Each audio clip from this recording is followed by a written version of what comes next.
I spent years obsessing over guinea pig habitats before I ever thought about fish tanks. But here's what surprised me. Mess up the water chemistry and your betta suffers immediately. There's no grace period, no figuring it out as you go. I go by Mariana Vasquez, and today we're talking about setting up a betta tank the right way from day one. You're listening to the Pet Parent Podcast. Quick thing to mention up front. Everything you're about to hear comes from research and writing done by real people, verified and fact-checked by actual experts. But the voice you're hearing right now is AI-generated. Just wanted to be straight about that from the start. If you've been listening for a while, thank you, seriously. And if you're new here, welcome. We drop new episodes 3 times a week, every Monday, Wednesday, and Friday, covering pet care from all angles. Today, we're getting into betta fish tanks, and honestly, this one surprised me. I thought it'd be simple, but there's way more to it than I expected. Let's get into it. You're listening to me because a friend dragged me into helping set up her first betta tank in a cramped studio apartment, and it completely changed how I think about small space pet keeping. Turns out the challenges aren't that different whether you're working with terrestrial or aquatic animals. The stakes just feel higher when everything happens underwater. Here's the quick version. A proper betta fish tank setup requires a minimum 5-gallon tank, an adjustable heater maintaining 76 to 82 degrees Fahrenheit, gentle filtration since bettas hate strong currents, and consistent water parameters. Skip the tiny bowls. They're a recipe for stress and disease. Now let's talk about equipment. Setting up a betta tank feels deceptively simple until you're standing in the aquarium aisle overwhelmed by filter types and heater wattages. Here's what actually matters for your fish's health and longevity. Starting with tank size and shape. The myth that bettas can live in a cup needs to die already. While bettas survive in tiny containers at pet stores, they thrive in tanks of 5 gallons or larger. I learned from my compact living experience with guinea pigs that space isn't just about physical room, it's about environmental stability. Larger water volumes maintain stable temperature and water chemistry, which means fewer sudden changes that stress your fish. Look for tanks that prioritize horizontal swimming space over height. Bettas are labyrinth fish. They breathe atmospheric air from the surface and prefer to patrol their territory horizontally rather than vertically. A long, shallow 10-gallon tank beats a tall, narrow 10-gallon every time. Moving on to filtration systems. Here's where betta keeping diverges from standard aquarium practice. Strong filtration can actually harm your fish. Those flowing fins that make bettas so gorgeous also make them terrible swimmers in heavy currents. I've watched a friend's betta get pushed around his tank like a leaf in a storm because she installed a filter meant for more active fish. Sponge filters are your friend here. They provide gentle biological filtration without creating the powerful current that hang-on-back filters generate. If you prefer a different filter type for aesthetic reasons, look for adjustable flow rates or plan to baffle the output with aquarium-safe materials. For bettas specifically, gentler always wins. Let's get into heating and temperature control. This is non-negotiable. Bettas are tropical fish that require consistent warmth. Room temperature isn't enough, even if you keep your apartment toasty. You need an adjustable aquarium heater rated for your tank size, typically 5 watts per gallon, and a reliable thermometer to monitor actual water temperature.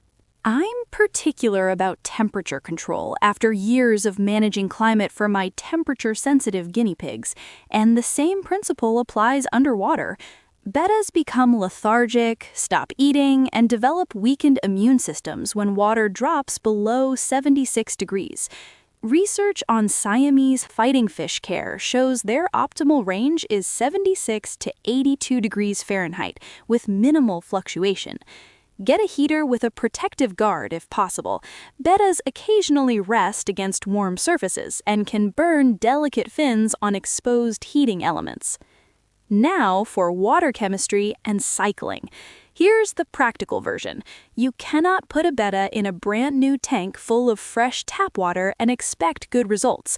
New tanks need 4 to 6 weeks to establish beneficial bacteria colonies that convert toxic ammonia from fish waste into less harmful compounds. This cycling period tests every ounce of patience you possess. Trust me, I understand the impulse to speed things up. I tried rushing my guinea pig's habitat setup too, but with aquatic environments, shortcuts lead to new tank syndrome, where toxic ammonia and nitrite spikes kill fish quickly. You'll need a water testing kit that measures ammonia, nitrite, nitrates, and pH. Bettas prefer slightly acidic to neutral water, pH 6.5 to 7.5, with minimal ammonia and nitrite, ideally 0 parts per million, and nitrates under 20 parts per million. Alright, let me walk you through some specific product recommendations that actually work. First up, the Fluval Flex 9-gallon aquarium kit. This combines sleek design with Betta-appropriate features in a footprint that works in apartment settings. Check the link below to see the current price. This kit includes integrated filtration with adjustable flow, powerful LED lighting on a day-night timer, and a contemporary curved front that looks genuinely attractive on a desk or counter. On the positive side, the integrated 3-stage filtration is quiet and easily modified for gentler flow. The LED lighting promotes live plant growth, which is crucial for water quality. The modern aesthetic doesn't scream fish tank in small spaces. That 9-gallon volume provides excellent parameter stability, and it includes filter media and maintenance tools. On the downside, the integrated design makes equipment replacement slightly trickier than modular setups. The top opening is smaller than the full tank footprint, making aquascaping more challenging. There's no heater included, despite being marketed as a complete kit. The powerful light can promote algae growth if you're not diligent about photoperiod management. Next, the Aqueon adjustable heater, 50 watts. Check the link below to see the current price. This is the reliable workhorse heater that won't fail your Betta during a cold snap. It features clear temperature markings, shatter-resistant construction, and an indicator light that shows when it's actively heating. That's a small detail that provides surprising peace of mind. What works well? Accurate temperature control within 1 to 2 degrees, appropriate wattage for 5 to 15-gallon tanks, built-in overheating protection prevents equipment failure disasters, fully submersible design allows flexible placement, and it usually runs around $20 to $25, making it accessible for new beta keepers. What doesn't? The suction cups weaken over time and need replacement. The indicator light is bright enough to be distracting in bedroom setups. It requires manual adjustment if you want to change temperature, no digital controls. Glass construction demands careful handling during water changes. For filtration, there's the Hikari Bacto Surge high-density foam filter. Check the link below to see the current price. This provides gentle biological filtration perfect for Bettas without the industrial hum of powered filters. This sponge filter runs on an air pump, sold separately, and creates minimal current while housing beneficial bacteria colonies. The positives: incredibly gentle flow won't exhaust your Betta's fins. Biological filtration rivals more expensive systems once established. Easy maintenance, just squeeze out debris during water changes. The intake won't suck in Betta fins like some mechanical filters. It's affordable and nearly impossible to break. The negatives: requires a separate air pump and tubing, which adds cost and setup complexity. Air pump noise can be audible in quiet rooms, despite silent claims. The aesthetic is decidedly utilitarian. It looks like a sponge on a stick. Needs weekly cleaning in smaller tanks to prevent clogging. For water testing, the API Freshwater Master Test Kit is the gold standard for monitoring water chemistry in Betta tanks. Check the link below to see the current price. This liquid test kit measures ammonia, nitrite, nitrate, pH, and high-range pH with accuracy that test strips simply cannot match. What makes it great? Liquid reagent tests provide reliable, precise readings. Contains approximately 800 tests. That's years of use for most beta keepers. Includes all critical parameters for cycling and ongoing maintenance. Color charts are clear and easy to interpret, more economical long-term than constantly buying test strips. The drawbacks? Initial cost runs around $30 to $35, which feels steep for new keepers. Test tubes are glass and breakable. Ask me about the time I knocked one into my guinea pig's water bowl. Testing takes 5 to 10 minutes versus the instant gratification of strips. Reagent bottles eventually expire, though this takes several years. There's also the Marina floating thermometer with suction cup. Check the link below to see the current price. This solves the persistent challenge of accurately monitoring water temperature. This simple glass thermometer stays at the waterline, making it easy to check temperature at a glance without disturbing your beta. What works? Floating design naturally stays in your line of sight. Clear temperature markings in both Fahrenheit and Celsius, no batteries or calibration required, usually around $5, making it absurdly affordable. Accurate within 1 degree when properly placed. What doesn't? Glass construction breaks if you're clumsy during maintenance, and I'm guilty of that. Can get trapped behind decorations or stuck in corners. The floating design occasionally flips upside down. Suction cup attachment option doesn't work well on textured tank backgrounds. Finally, Chem Prime Water Conditioner. Check the link below to see the current price. This is the water conditioner that removes chlorine, chloramine, and heavy metals while temporarily detoxifying ammonia and nitrite. It's concentrated, effective, and trusted by aquarists managing everything from bettas to full reef systems. The good stuff? Extremely concentrated formula. 5 milliliters treats 50 gallons, which makes it economical. Detoxifies ammonia and nitrite for 48 hours during cycling or emergencies. Works in both freshwater and saltwater applications. Doesn't alter pH significantly like some conditioners. Small bottle lasts months, even with weekly water changes. The not so good, the sulfur smell is genuinely unpleasant, like rotten eggs in liquid form. Overdosing is possible with the concentrated formula if you're not careful. Cap design makes precise dosing challenging without a separate dropper. No instant indicator showing that it's worked, unlike clarifiers that you can see. Now, let me answer some questions that come up constantly. How long does a betta fish tank need to cycle before adding fish? A betta tank needs 4 to 6 weeks to complete the nitrogen cycle before it's safe for fish, though this timeline varies based on cycling method. During this period, beneficial bacteria colonies establish themselves and convert toxic ammonia into less harmful nitrate. You can speed this process with bottled bacteria products like Tetris Safe Start or Fritz Turbo Start, which can reduce cycling time to 1 to 2 weeks when combined with an ammonia source and consistent monitoring. Some experienced keepers use fish-in cycling with daily water changes, but this is stressful for bettas and risky if you miss a day. The patient approach always produces healthier long-term results. Think of it like the aquarium nitrogen cycle's requirement for bacterial colonization, which simply cannot be rushed beyond certain biological limits. What size tank do I really need for one betta fish? A minimum of 5 gallons is necessary for a single betta fish, though 10 gallons is better if you have the space. I know you've seen bettas in tiny cups and bowls.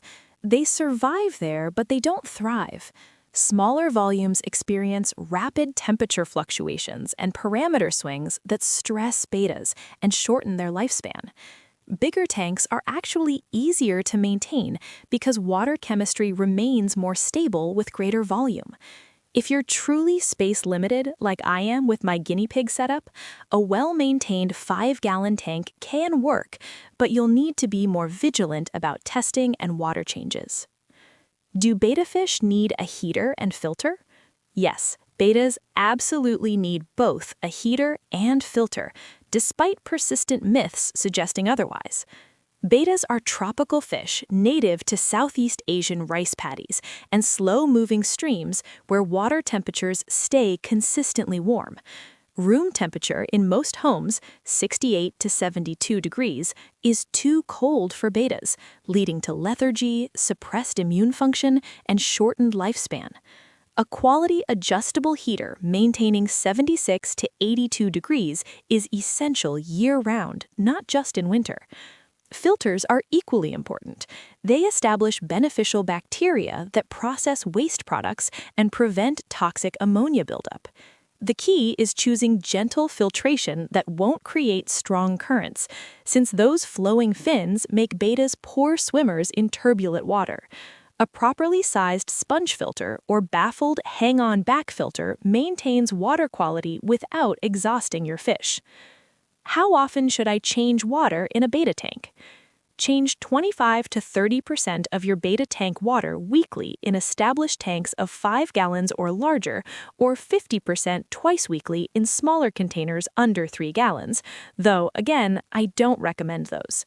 During cycling, you may need daily or every other day changes to keep ammonia and nitrite below toxic levels. Use a gravel vacuum to remove waste from the substrate while siphoning out old water, then replace it with temperature-matched, conditioned water. Never change 100% of the water at once.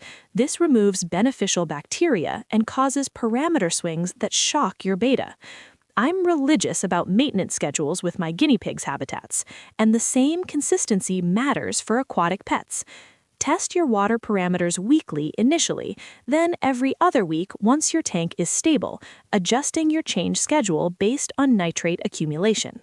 Can I use tap water for my betta fish tank? Yes, you can use tap water for a betta tank, but only after treating it with water conditioner to remove chlorine, chloramine, and heavy metals that municipal water treatment adds. Never add untreated tap water directly to your tank. Chlorine burns fish gills, and chloramine is toxic even in small amounts. Let replacement water sit for 15 to 20 minutes to reach room temperature, then match it to your tank temperature by adding small amounts of warmer water. I heat water in a clean container, testing with a thermometer as I go. Some tap water has problematic pH or hardness levels for bettas, in which case you might need reverse osmosis water remineralized for aquarium use, though most municipal supplies work fine after conditioning. If your tap water contains heavy metals or has inconsistent parameters, bottled spring water, not distilled, can work, though it's more expensive long-term than treating tap water properly. So here's the bottom line. Setting up a proper betta fish tank setup demands more attention than those marketing photos of bettas and decorative vases would suggest, but the actual requirements are straightforward. Adequate space, stable warmth, gentle filtration, and patient cycling. Start with at least a 5-gallon tank, invest in a reliable heater and appropriate filter, and resist the temptation to rush the nitrogen cycle just because you're excited to bring your betta home. The equipment investment runs around $100 to $150 for quality components that will serve your betta well for years, which honestly isn't much different from what I spent establishing proper housing for my guinea pigs. Your betta will reward proper setup with vibrant colors, active personality, and a lifespan of 3 to 5 years rather than the few months that poorly kept bettas typically survive. Take the time to do it right from the beginning. Your future self will thank you when you're enjoying a healthy, thriving fish instead of troubleshooting emergency water quality problems at midnight. That wraps up this episode of the Pet Parent Podcast. Thanks for spending this time with me today. Remember, we've got new episodes coming at you every Monday, Wednesday, and Friday. If this episode helped you out, I'd really appreciate it if you'd leave a 5-star rating and write a quick review. It actually makes a huge difference in helping other pet parents find the show when they're searching for answers. And hit that subscribe or follow button so you get notified the second a new episode drops. Talk to you soon.